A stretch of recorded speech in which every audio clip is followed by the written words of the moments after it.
عليكم ورحمة الله وبركاته.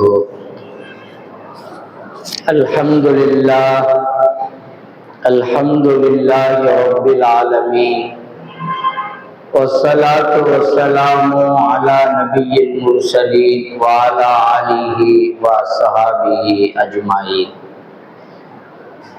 قال الله تبارك وتعالى في القرآن العظيم والفرقان المجيد: أعوذ بالله من الشيطان الرجيم، بسم الله الرحمن الرحيم. من عمل صالحا من ذكر أنثى مؤمن فلنحيينه حياة طيبة. وقال نبينا عليه الصلاة والسلام: رضا ربي رضا الوالدي وسخط ربي سخط الوالدي. ربي شرح لي صدري ويسر لي أمري واحلل عقدة من لساني يفقهوا قولي. سبحانك لا علم لنا إلا ما علمتنا إنك أنت العليم الحكيم. اللهم صل على سيدنا نبينا مولانا محمد وبارك وسلم عليه. அளவற்ற அருளாளனும் நிகரற்ற அன்புடையவனுமாகிய எல்லாம் அல்ல அல்லாஹுவின் திருப்பெயரால் என்னுடைய வார்த்தைகளை துவங்குகிறேன். சாந்தியும் சமாதானமும் நமது நாயகம் இருளக தலைவர் எம்பெருமானார் முஹம்மது முஸ்தபா ரசூலுல்லாஹி ஸல்லல்லாஹு அலைஹி வஸல்லம் அவருடைய தோழர்கள், குடும்பத்தார்கள், உற்றார் உறவினர்கள், தாபியன்கள், தபா தாபியன்கள், நல்லவர்கள், நாதாக்கள், குறிப்பாக நாம் அனைவர்கள் மீதிலும் அல்லாஹ்வுடைய அன்பும் அருளும் பாக்கியமும் பரக்கத்தும் பாதுகாப்பும் என்றென்றும் நின்று நிலவட்டுமாக. கண்ணியத்திற்குரிய அன்பான அல்லாஹ்வின் நல்லடியார்களே, இன்றைக்கு நாம் பார்க்க இருக்கிற தலைப்பு: என்னை போன்று என்னுடைய குழந்தைகள் கஷ்டப்பட வேண்டாம். பொதுவா உலகத்துல நம்ம பார்க்கிறோம், ஒவ்வொருத்தரும் ஒரு வேலை செய்து கொண்டிருக்கிறோம். சிலர்கள் டிரைவரா இருக்கிறாங்க, சிலவங்க டைலரா இருக்கிறாங்க, சிலவங்க பக்காத்தியா இருக்கிறாங்க, சிலவங்க கடை வச்சிருக்கிறாங்க, சிலவங்க முதலாளியாக இருக்கிறார்கள், சிலர்கள் தொழிலாளியா இருக்கிறாங்க, சிலவங்க பிரியாணி ஆக்குற மாஸ்டரு, சிலவங்க வெங்காய தக்காளி வெட்டி கொடுக்கிற தொழிலாளி. அதே போல இன்னைக்கு எத்தனையோ வேலைகள். அதுவும் குறிப்பாக சென்னை மாநகரத்தில வேலை இல்லாமல் இருப்பது மிக அரிது. ஏதோ ஒரு வேலையை செய்து தன்னுடைய குடும்பங்களை அவர்கள் நடத்தி கொண்டிருக்கிறார்கள் என்பதை நாமெல்லாம் நிதர்சனமாக பார்த்து கொண்டிருக்கிறோம். ஆனா எல்லாருக்கும் என்ன ஒரு எண்ணம் அப்படின்னு சொன்னா, நான் ஒரு சிரமப்படுறேன், நான் ஒரு டிரைவரா இருக்கிற வச்சுக்கிறோம், என்னுடைய மகன் டிரைவராக இருக்கக்கூடாது, அவன் ஒரு உயர்ந்த படிப்பை படித்து அவன் பெரிய ஆளாக ஆக வேண்டும். இப்படி எல்லோரும் இன்றைக்கு நினைப்பது உண்டு, நினைக்கிறோம், தவறு கிடையாது. ஆனால் இது எல்லோருக்கும் சாத்தியமாகுமா என்று சொன்னால் அதுதான் முடியாத ஒரு விஷயம். அதற்காக நாம் என்ன செய்து விடுகிறோம் என்று சொன்னால், சிறு குழந்தையிலேயே நாம் பட்ட கஷ்டம் நம்முடைய குழந்தைக்கு வரக்கூடாது என்பதற்காக அந்த குழந்தைகளுக்கு சிரமமே இல்லாமல், கஷ்டமே இல்லாமல் அவர்களை மிக சீரும் சிறப்புமாக மிக அழகான முறையில அந்த குழந்தைகளை கேட்கிறதெல்லாம் வாங்கி கொடுத்து அந்த குழந்தையை வளர்க்கிற பொழுது பின்னாடி அது மிகப்பெரிய ஒரு பிரச்சனையாக மாறிவிடும். நம்ம பிள்ளைகிட்ட சொல்லுவோம், ஏப்பா நாங்கெல்லாம் சின்ன பிள்ளையா இருக்கும் போது 3 வேளை உணவு உண்டது கிடையாது, ஏதோ 2 வேளை தான் சாப்பிட்டு இருப்போம், காலை நாஸ்தாவெல்லாம் கிடையாதுப்பா என்று சொல்லுவோம். நான் இந்த ஊர்ல 33 வருஷமாக எல்லாம் வச்சிருக்கிறான். அப்ப ஆரம்பத்துல நான் வருகின்ற பொழுது பீடி தொழிலாளர்கள் அதிகம் இங்க. அந்த மக்கள் எல்லாம் காலையில பார்த்தா நாஸ்தாவெல்லாம் இருக்காது, போற அது போல அந்த பொறையவே காணாம். அந்த பொறை டீயை வாங்கிதான் நாஸ்தா.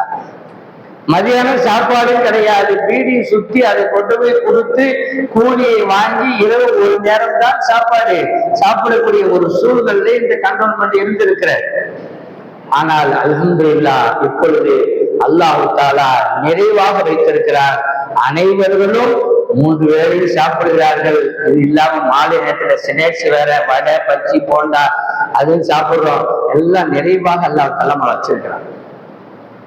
சொல்ல வருகிற செய்தி என்னண்டா, நமது குழந்தைகளை நாம் எப்படி வளர்த்தோம், அந்த குழந்தைகளை தீனுடைய அடிப்படையில நாம் வளர்த்திருக்கிறோமா அல்லது செல்வ செழிப்பை காட்டி வளர்த்திருக்கிறோமா என்பதை நாம் இன்றைக்கு யாருமே சிந்திக்கவில்லை.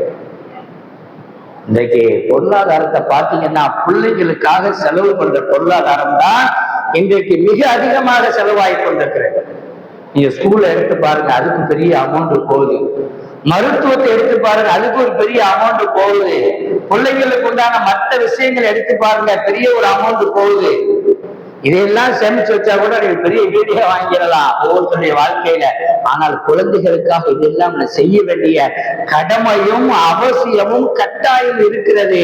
ஆனால் அது எப்படி இருக்கணும், மார்க்கத்துக்கு உட்பட்டு இருக்க வேண்டும். சென்னையில போன மாதம் நடந்த ஒரு நிகழ்வு, ஒரே ஒரு மகன் தான் பெரிய ஒரு கோடீஸ்வரர். அவர் என்ன செய்யறாரு, சொல்றாரு மகன்கிட்ட, எப்பா நீ உம்ராவுக்கு போயிட்டு வா, நீ ரொம்ப சுத்திக்கிட்டு இருக்கிற, நான் உங்களோட ஒரு அசரத்தையே அனுப்புறேன், அவருக்கு நான் செலவுக்காரு கூட்டி போயிட்டு வா என்று சொல்றாரு. அவன் சொல்றான், எனக்கு 4 லட்சம் ரூபாய் பைக் வாங்கி தந்தா போக வேண்டாம். எவ்வளவுங்க? 4 லட்சம் ரூபாய் பைக் வாங்கி தந்தா நான் உம்ராவுக்கு போறேன்டா. அவர் சொன்னாரு, ஏப்பா பைக்ல போய் ஸ்பீடா போய் ஏதாச்சும் பிரச்சனை, பேசாம ஒரு கார் வாங்கிக்க, அந்த கார்ல என்ன செய்யலாம், நீ போயிடும் தேவைப்பட்டு உம்ராவுக்கு போயிட்டு வா.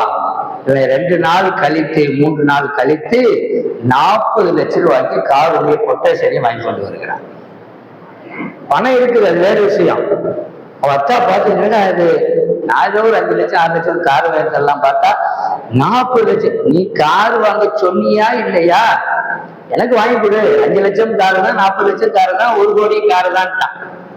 வேறு ஒன்றும் சொல்ல முடியல. இது அசல் காரணம் என்னவென்றால், சின்ன குழந்தையிலிருந்து அவனுக்கு கஷ்டம்தான் என்னென்றே தாயும் தந்தையும் சொல்லாமல் தெரியாமல் வளர்த்தனுடைய விளைவுதான் இந்த 40 லட்சம் ரூபாய். நம்ம பிள்ளைக்கு இந்த 10 கோடி கூட வாங்கி கொடுக்கலாம், தவறே அல்ல. ஆனா அந்த 10 கோடி எப்படிங்க வந்துச்சு? இந்த 40 லட்சத்தை சம்பாதிப்பதற்கு எவ்வளவு சிரமத்தை அவர் மேற்கொண்டிருப்பார், எவ்வளவு கஷ்டப்பட்டிருப்பார். அந்த ஒரு சூழ்நிலைக்கு வருவதற்கு அந்த தந்தை எவ்வளவெல்லாம் பாடுபட்டிருப்பார், எத்தனை நாள் தூங்காமல் இருந்திருப்பார் இந்த குழந்தையை வளர்ப்பதற்காக. இப்ப 40 லட்சம் அநியாயமாக போகுது. காரு தான், அதுக்கு டியூ கட்டணும், சர்வீஸ் பண்ணணும், சும்மா இல்லை. இதே போலதான் நமது குழந்தைகள் என்பானவர்களே, சிறு குழந்தையாக இருக்கின்ற பொழுது நமது சக்திக்கு என்ன முடியுமோ அதை கொடுத்து புரிய வைத்து நமது குழந்தைகளை வளர்க்கிற பொழுது அந்த குழந்தைகள் நல்ல குழந்தைகளாக மாறும். இன்றைக்கு நடக்கக்கூடிய திருமணங்களை பார்க்குகிறோம், எவ்வளவு பெரிய ஆடம்பரம். இன்னும் காலேஜிலே படிக்கக்கூடிய ஆண்களும் பெண்களும் தாய் தந்தைக்கு சிரமம் கொடுக்க கூடாதுக்காக மாப்பிள்ளையும் பொண்ணையும் அவர்களே தேடி வந்து விடுகிறார். காலேஜில் என் பிள்ளைக்கு படிக்க போகுது, என் பையன் படிக்க போறான், பைக் வாங்கி கொடுக்கறது என்ன, போன் வாங்கி கொடுக்கறது என்ன, எல்லாமே கொடுத்து அவனை ஜாலி ஆக்கி விட்டுட்டு காதலிக்கவும் நம்ம விட்டுறோம். ஒரு நாள் வருகிறான், அப்பா அம்மா என்ன வேணாலும் எனக்கு செஞ்சு தரீங்கள, என்னால எவ்வளவு உங்களுக்கு அக்கறை. உடனே அப்படியே பூரிச்சு போயிடுவாங்க. தாய் நாம உனக்கு இல்லாம யாருக்குப்பா, என் சொத்து என் சுகம் எல்லாம் உனக்கு தானே, உனக்கு என்ன வேணும் கேளு. ஒரு ஐயரோட பிள்ளைய கூட்டிட்டு வந்துக்கிறேன், கல்யாணம் பண்ணி வை. ஒரு கிறிஸ்டின் பிள்ளைய கூட்டிட்டு வந்துக்கிறேன், கல்யாணம் பண்ணி வை. நடக்குதா இல்லையா நீ உலகத்துல? நம்ம முஸ்லீம்டா, அவ நம்ம சொந்தக்கார பிள்ளை இருக்கு, புப்பு பொண்ணு இருக்கு, பெரியம்மா பொண்ணு இருக்கு, அதெல்லாம் எனக்கு தேவை. எனக்கு இந்த பிள்ளைய கட்டி வைக்கிறியா, இல்ல நான் போலீஸ் ஸ்டேஷன்ல போய் நான் கல்யாணம் பண்ணிக்கிடுவான்னு கேட்கிறானா இல்லையா? இன்னைக்கு உடனே உங்க மானம் போய்விடும், குடும்பத்துடைய மரியாதை போய்விடும். உடனே அசரத்தை வருகிறார்கள், மையம் பையன் கூட்டிட்டு வந்துட்டான், ஹலால் ஆக்கி விடுங்க, களிமா சொல்லி கொடுங்க, சிலாத்துல ஆக்குங்க. எங்க அதுக்கெல்லாம் லேட் ஆகும், 1 மாசம் ஆகும், 1.5 மாசம் ஆகும், பேப்பர் போய் மாறி பேர் மாதிரி வந்தாலும் தப்தல் எழுத முடியும், அதெல்லாம் அப்புறம் பார்க்கலாம், முதல்ல நிக்காம ஓடுங்க, களிமா சொல்லி கொடுத்து அப்புறமா மற்ற பேப்பராவது அதெல்லாம் அப்புறம் பார்த்துக்கலாம். நீ நடந்து கொண்டு இருக்கிறது. அதுக்கு என்ன காரணம்னு சொன்னா, நம்ம பிள்ளைங்கள்ட்ட நான் தான் அப்படி போயிட்டப்பா, ஒண்ணு நான் நல்லா வளர்க்குறேன், நீ நல்லா வானான்னு சொல்லல. ஆனால் இருப்பதை வைத்த அந்த குழந்தைகளை சீரான முறையில வளர்க்க வேண்டுமே தவிர, நம்முடைய சக்திக்கு அப்பாற்பட்டு கடன் வாங்கியோ வட்டிக்கு வாங்கியோ உள்ள கேட்கிறா என்பதற்காக நாம் செய்ய வேண்டிய அவசியம் இல்லை. போன மாசத்திலேயே 3 ஆக்சிடென்ட்டுங்க எங்க மாவட்டத்தில் நடந்தது. 3 ஆக்சிடென்ட்டுமே வண்டி தனித்தனியாக போய்விட்டது, தலையும் உடலும் தனியாக போய்விட்டது. வண்டியுடைய முன்னாடி இருக்கா இல்லையா, ஆண்பாரோ தனியா போய் கிடக்கு, தலையும் தனியா போய் கிடக்கு, முண்டமும் வண்டியும் தனியா கிடக்கு. இது மாதிரி 3 ஆக்சிடென்ட். இது நமக்கு தெரிஞ்சது தெரியாது எத்தனையே இருக்குது. இது எல்லாமே ஏழப்பட்ட பசங்க, எல்லாமே காஸ்ட்லியான பைக்கு. ஒரு பையன் அடிச்சு கரண்ட் கம்பியில தொங்குறான் காத்தா மாதிரி. பெற்ற வயிறு எப்படி பத்தி எரியுங்க. நம்ம புள்ள நல்லா போகணும், ஜாலியா போகணும் வாங்கி கொடுத்த அந்த பைக்குகள் எல்லாம் இன்றைக்கு ரோட்டு ஓரத்துல குப்பையாக கிடக்கிறது மாத்திரமல்ல, நமது குழந்தைகளையும் குப்பையோடு குப்பையாக அள்ளிக்கொண்டு மருத்துவமனையில செல்கிற அந்த அவலமான காட்சியை எப்படி பார்க்க முடியுங்க? எனவே சொகுசை காட்டி நமது குழந்தைகளை என்றைக்கும் வளர்க்கக்கூடாது. சொகுசை கொடுத்து நம்முடைய குழந்தைகளை வளர்க்கக்கூடாது. கொஞ்சம் கஷ்டத்தையும் கொடுக்கணும். உங்களுக்கு ஒரு உதாரணம் சொன்னா புரியும். பெருமானார் ஸல்லல்லாஹு அலைஹி வஸல்லம் அன்னவர்கள் நபி, நமக்கெல்லாம் தெரியும். பெருமானார் அடியார்கள் மீது மிக இரக்கம் உள்ளவர்கள், குடும்பத்தின் மீது அக்கறை உள்ளவர்கள். அதே நேரத்தில் பெருமானார் கண்டு ஒரு தனி வருமானம் கிடையாது. நபி அவர்களுக்கு போர்க்களத்திலே கிடைக்கிற அந்த பொருளிலே 5 1 இப்படித்தான் நபியுடைய வாழ்க்கை ஓடிக்கொண்டிருக்கிறது. பெருமானார் ஸல்லல்லாஹு அலைஹி வஸல்லம் அல்லாஹ் 7 குழந்தைகளை கொடுத்தான். அன்னை கதீஜா ரலியல்லாஹு அன்ஹா மூலமாக அதிலே 4 பெண் குழந்தைகளும் 3 ஆண் குழந்தைகள். 3 ஆண் குழந்தைகள் இறந்து விடுகிறார்கள். இந்த 4 பெண் குழந்தைகள அன்னை பாத்திமா, ருக்கையா, ஜைனபு, உம்மு குல்சூம் என்று 4 சொல்லுவாங்க. இதுல ஃபேமஸ் ஆனவங்க தான் பாத்திமா ரலியல்லாஹு அன்ஹா. அவர்களுடைய வாழ்க்கையில அவர்கள் படாத துயரமே கிடையாது. அவர்கள் வாழ்க்கையில அவர்கள் படாத கஷ்டமே கிடையாது. யாருடைய மகள் அவர்கள்? இரு உலக சர்தார் முஹம்மது ஸல்லல்லாஹு அலைஹி வஸல்லம் அவருடைய அருமை மகள். அவர்கள் நினைத்திருந்தால் தங்களுடைய வாழ்க்கை எப்படியெல்லாம் அமைத்துக் கொண்டிருக்க முடியும். இங்க ஒரு வார்டு மெம்பர் பையன் செய்யற அன்னைக்கு காலேஜ்ல கார்ல போறாங்க, ஜாலியா போறேன், யாருங்க வார்டு மெம்பர் பையங்கிறோம். ஈரோடு ரசூலுல்லாஹி ஸல்லல்லாஹு அலைஹி வஸல்லம் சொன்னாங்கன்னா அந்த மதீனாவையே கொடுப்பதற்கு அந்த சஹாபாக்கள் தயாராக இருந்தார்கள். தன்னுடைய சொத்தை கொடுப்பதற்கு, தன்னுடைய சுகத்தை கொடுப்பதற்கு, தன்னுடைய பொருளாதாரத்தை கொடுப்பதற்கு. ஆனா ரசூலுல்லாஹ் அல்லாஹ்விடத்தில் மட்டுமே கேட்டாங்க. அப்ப பாத்திமா நாயகி வீட்டு வேலை செய்து செய்து தன்னுடைய ஆடை எல்லாம் அழுக்காகி விடுகிறது. அந்த இடத்துல என்ன வீடுங்க? ஜோப்படா வீடு, நம்மள மாதிரி டைல்ஸ் போட்ட வீடா? திருகையை அரைத்து அரைத்து கையெல்லாம் காய்த்து விட்டது. குடிப்பதற்கும் செலவுக்கும் தண்ணீர் எடுத்து 2 3 மைல்கள் தூரமாக தோல் தொட்டியில அப்படி தொங்க போட்டு தண்ணியை கொண்டு வரணும் 2 பக்கமும். இந்த இடமும் காய்ச்சி போச்சு. இரவு நேரத்தில் அவர்கள் உறங்குகிற பொழுது உடம்பெல்லாம் அழுப்பாக இருக்கிறது, உடம்பெல்லாம் வலிக்கிறது, உடம்பெல்லாம் வேதனைப்படுகிறது. இப்படியாக கணவனும் மனைவியும் இருக்கிற பொழுது பெருமானார் ஸல்லல்லாஹு அலைஹி வஸல்லம் அவர்களுக்கு அடிமைகள் கொடுக்கப்படுகிறது. அந்த காலத்துல அடிமை இருந்துச்சு. ஒருத்தர் அடிமையை கொடுத்து விடுறாரு, நாங்க யாரை சொல்ல வச்சுக்கிறேன், நீங்க யாருக்கு வேணாலும் கொடுங்க. இந்த செய்தி அலி ரலியல்லாஹு அன்ஹு ஃபாத்திமாவுக்கு தெரிந்து விட்டது. உடனே அலி சொல்லுவாங்க ரலியல்லாஹு அன்ஹு ஃபாத்திமாட்ட, ஃபாத்திமா நீ இவ்வளவு கஷ்டப்படுற, இவ்வளவு சிரமப்படுற, உன்னுடைய தந்தை இடத்திலே சென்று ஒரு அடிமையை வாங்கிட்டு வந்தா உனக்கு ஹெல்ப்பா இருக்கும்ல என்று சொன்ன உடனே சரி வாங்க 2 பேரும் பெருமானார் ஸல்லல்லாஹு அலைஹி வஸல்லம் சந்திக்க போறாங்க மதீனாவில. உமரால் போங்க தெரியும், கொஞ்சம் தூரம் நான் ஏற்ற மாதிரி தான் அவங்க வீடு அப்படியே போறாங்க, பள்ளிக்கு வராங்க. வந்து பார்த்தா ரசூலுல்லாஹ் மஜ்லிஸ்ல பேசிக் கொண்டிருப்பாங்க. இவங்களை பார்த்த உடனே ரசூலுல்லாஹ் பார்த்துடுறாங்க. பார்த்துட்டு அவங்க பேசிக்கிட்ட பார்த்தா கூட்டமா இருக்க, சரி திரும்பி வீட்டுக்கே வந்து விடுகிறார். வந்து குளிர் நேரம், ஒரே ஒரு போர்வை தான் அவஇடத்தில் இருந்தது. அந்த போர்வை 2 பேரும் உட்கார்ந்து போத்திக்கிட்டு, படுத்தா பத்தாதுங்க, உட்கார்ந்து போத்திக்கிட்டு 2 பேரும் உட்கார்ந்துருக்காங்க காலை நீட்டிட்டு. சற்று நேரத்திலே நபிகள் நாயகம் ஸல்லல்லாஹு அலைஹி வஸல்லம் அவருடைய வீட்டுக்கு வந்து விடுகிறார்கள். சலாம் சொல்லுகிறார்கள். யாருக்கு பார்த்தா ரசூலுல்லாஹ் வாங்க, இல்ல அப்படியே உட்கார்ந்துட்டாங்க. வாங்க எந்திரிக்கிறாங்க, நீங்க அப்படியே உட்காருங்க. ரசூலுல்லாஹ் வந்தாங்க. என்ன அருமை மகளே, என்ன விஷயமா என்னை பார்க்க வந்த? ஒரு சங்கடப்படுறாங்க. இல்ல இல்ல சும்மா தான் வந்தேன். சொல்லுமா என்ன விஷயம்? சொன்னாங்க, யா ரசூலுல்லாஹ், இந்த மாதிரி எனக்கு உடம்பெல்லாம் அழுக்கா போகுது, கையிலால் காய்ச்சி போச்சு, ரொம்ப வேலை செஞ்சு ஒண்ணும் பண்ண முடியல, ஒரு அடிமை உங்கள்கிட்ட இருந்து தந்தா நல்லா இருக்கு யா ரசூலுல்லாஹ், அதுதான் கேட்டு வந்தோம் என்று சொன்ன உடனே நம்மள என்ன சொல்லுவோம், ஒரு அடிமை என்னமா, உனக்கு 10 அடிமை தர்றேன், துணி துவைக்க ஒரு அடிமை வச்சுக்க, சோறாக்கு ஒரு அடிமை வச்சுக்க, வீடு கூட்ட ஒரு அடிமை வச்சுக்க நம்ம சொல்லியிருப்போம். ஆனா ரசூலுல்லாஹி ஸல்லல்லாஹு அலைஹி வஸல்லம் சொன்னார்கள், இல்லையம்மா, அந்த அடிமை உனக்கு தர முடியாது. பதிலிலே கொல்லப்பட்டார்களே அவர்களுக்காக அந்த அடிமை நான் ஒதுக்கி விட்டேன். உனக்கு அற்புதமான அழகான ஒரு மருந்தை நான் சொல்கிறேன், அதை செய்தால் உனக்கு மட்டுமல்ல இந்த சமுதாயத்துக்கே அது மிகப்பெரிய பிரயோஜனம். உனக்கு உடம்பு ஒலிக்குதா, டயர்டா இருக்குதா, இரவிலே படுக்கிற பொழுது 33 தடவை சுப்ஹானல்லாஹ் சொல்லு, 33 தடவை அல்ஹம்துலில்லாஹ் சொல்லு, 34 தடவை அல்லாஹ் அக்பர் சொல்லி ஒரு கையிலே ஊதி உடம்பெல்லாம் தடவிட்ட காலையில் எழுந்திருக்கும் ஃப்ரெஷ்ஷா எழுப்ப மாட்டாங்க. எவ்வளவு அற்புதமான ஒரு மருந்தை ரசூலுல்லாஹ் சொன்னாங்க. தன்னுடைய மகளுக்கு சொகுசை காட்டல பாருங்க. ஒரு அடிமையை கொடுத்தால் யாரும் கேட்பதற்கு ஆள் இல்லை, 2 அடிமையை கொடுத்தாலும் கூட கேட்பதற்கு ஆள் கிடையாது. இருந்தாலும் ரசூலுல்லாஹ் தன்னுடைய மகளை அல்லாஹ்வுடைய வழியிலேயே அவர்கள் வாழ வைத்தார். அல்லாஹ்விடத்துல கலிமா திக்ர் செய்யி, அதன் மூலமா அவனுக்கு பிரயோஜனம் இருக்குன்னாங்க. இன்னைக்கு நம்ம பிள்ளைக்கு ஜுரம்னு உடனே டாக்டருக்கு கூப்பிட்டு ஓடணும்.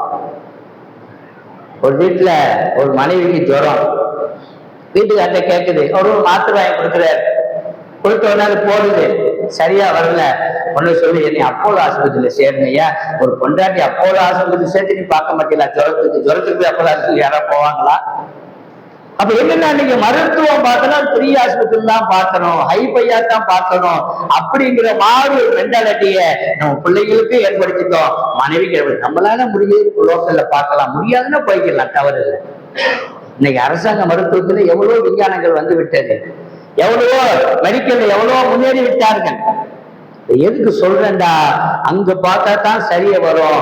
எந்த ஒரு மென்டாலிட்டியை நாம் எடுத்து விட்டு சுப்ஹானல்லாஹ் சொன்னால் கூட உடம்பு வலி போய்விடும். மாத்திரையை போட்டாலும் உடம்பு வலி போற மாதிரி.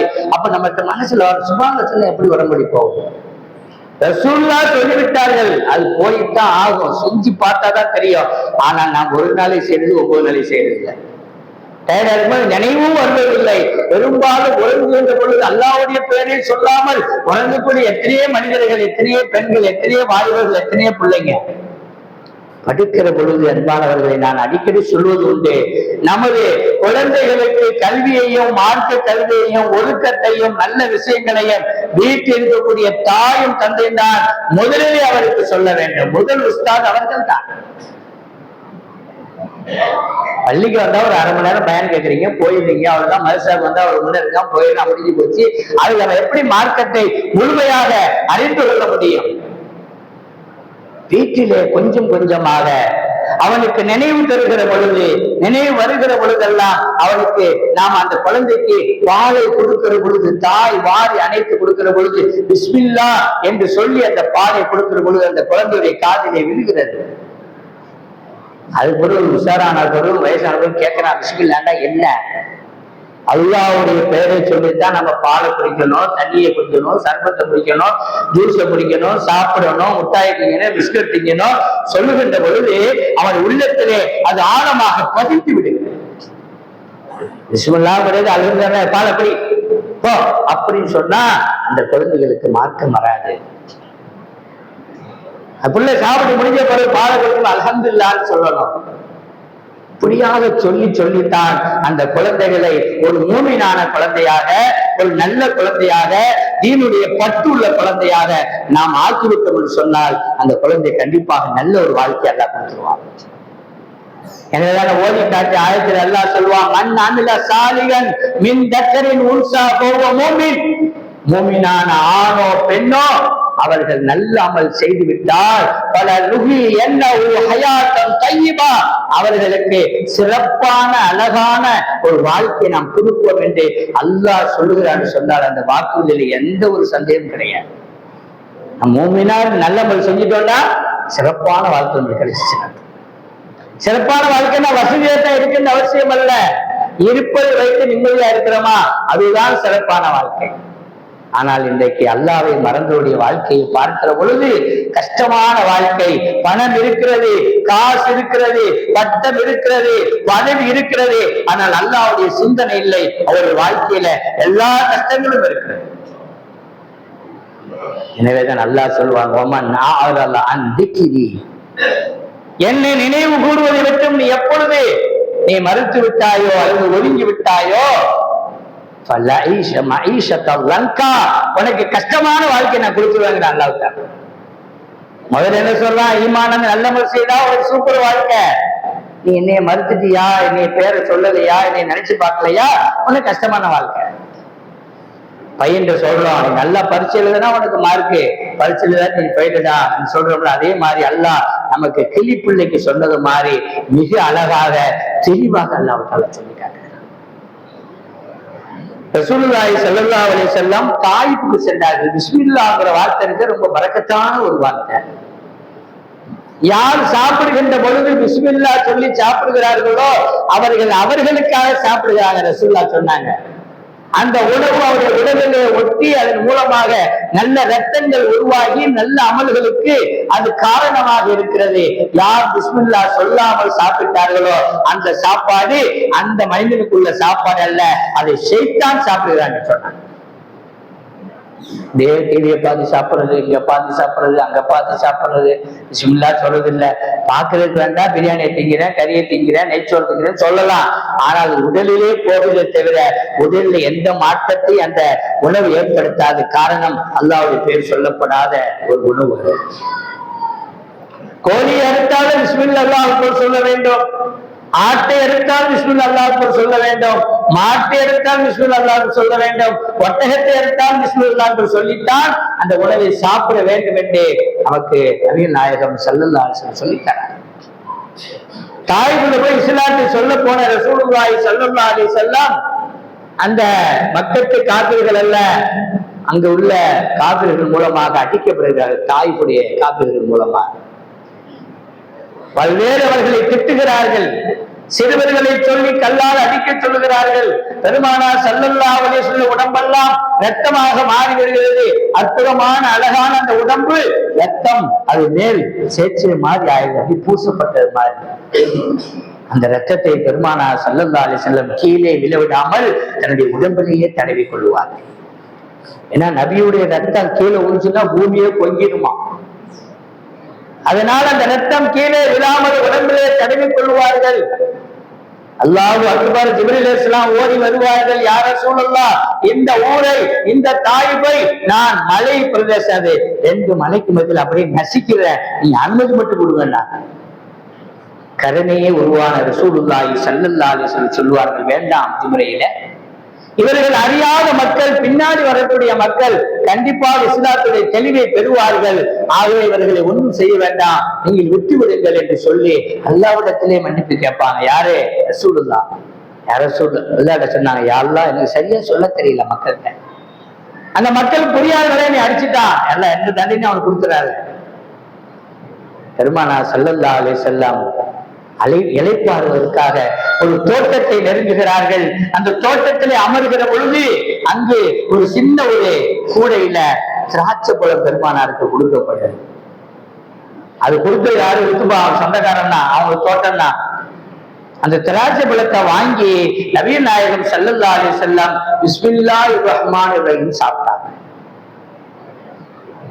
அங்கே வேலை செஞ்ச அத்தாஷ் என்று சொல்லக்கூடியவர் அவர் பார்க்கிறாரு, அவர் காப்பீடுதான், இது என்னங்க பிஸ்மில்லா சொல்றீங்களே, என்ன இதுதான் அல்லாவுடைய பேர், நான் அல்லாவுடைய தூதராக இருக்கிறேன், நான் அல்லாவுடைய இறுதி தூதராக இருக்கிறேன், என் பேர் முஹம்மது ஸல்லல்லாஹு அலைஹி வஸல்லம், நாங்க அல்லாவுடைய பேரை சொல்லிதான் சாப்பிடுன்னு சொன்ன உடனே அவர் சொல்லுவார், நான் தாய்க்கு வந்து இத்தனை ஆண்டுகள் ஆகிவிட்டது, ஒரு மனிதரை கூட பிஸ்மில்லா சொல்லி சாப்பிட்டதாக நான் பார்க்கல, ஏன்னா எல்லாரும் காப்பீடு தானே, இதெல்லாம் பார்த்தேன் சொன்ன உடனே அவங்க சொன்னாங்க, நீ எந்த ஊர்னு கேட்கிறாங்க ரசூலுல்லாஹ். அவர் சொல்ல நைனுவா, யூனுஸ் அலைஹிஸ்ஸலாம் வாழ்ந்தார்களே அந்த ஊர் என்று சொல்லுகிறார்கள்.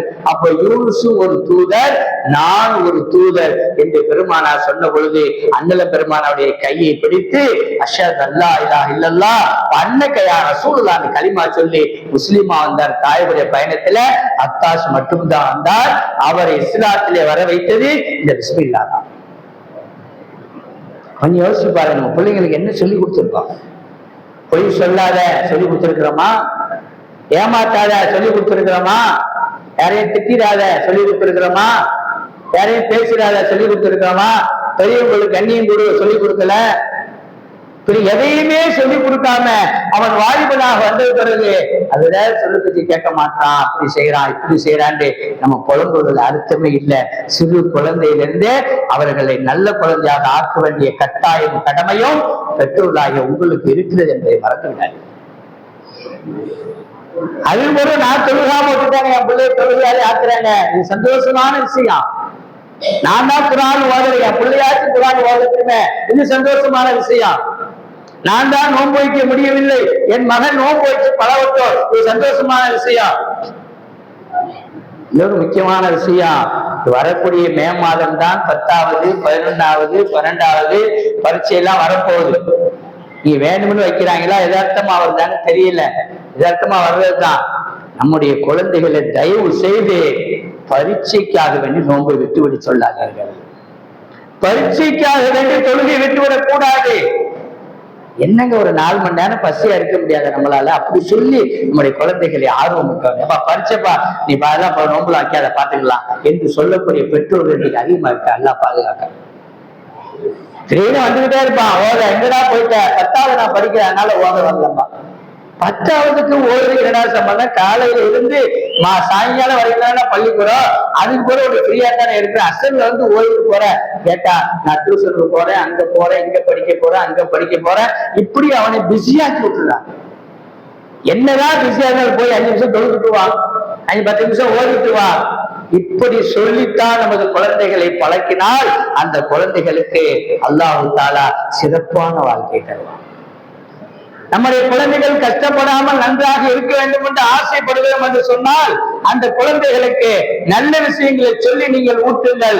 அந்த குழந்தையுடைய வாழ்க்கை மிக சிறப்பாக இருக்கும். அல்லாஹ்விடத்திலே அந்த வாழ்க்கை கொடுக்கப்பட்ட வாழ்க்கை என்று மறந்துவிட்டார்.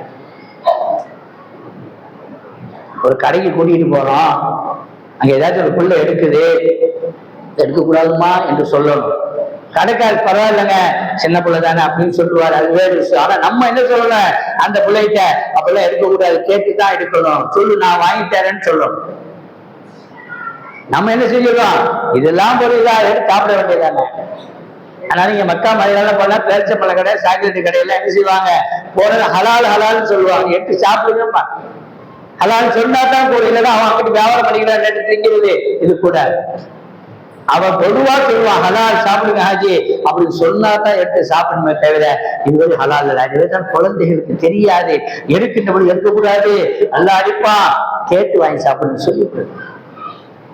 ஹசன் ஹுசைன் ரசூலுல்லாஹ்வுடைய அருமையான பேர குழந்தைகள். சின்ன குழந்தைகள் பெருமானாவது அதிகமாக அன்போடு இருப்பார்கள், பாசமாக இருப்பார்கள், தோளிலே ஏறுவார்கள், கழுத்திலே ஏறுவார்கள். நபி ஒண்ணுமே சொல்ல மாட்டாங்க. அவர்களை தொழுவும் போது கீழே இறக்கி தொழுவாங்க, திரும்ப தீங்கி வச்சுக்கிடுவாங்க. பாசமாக வளர்ந்த அந்த குழந்தைகள்.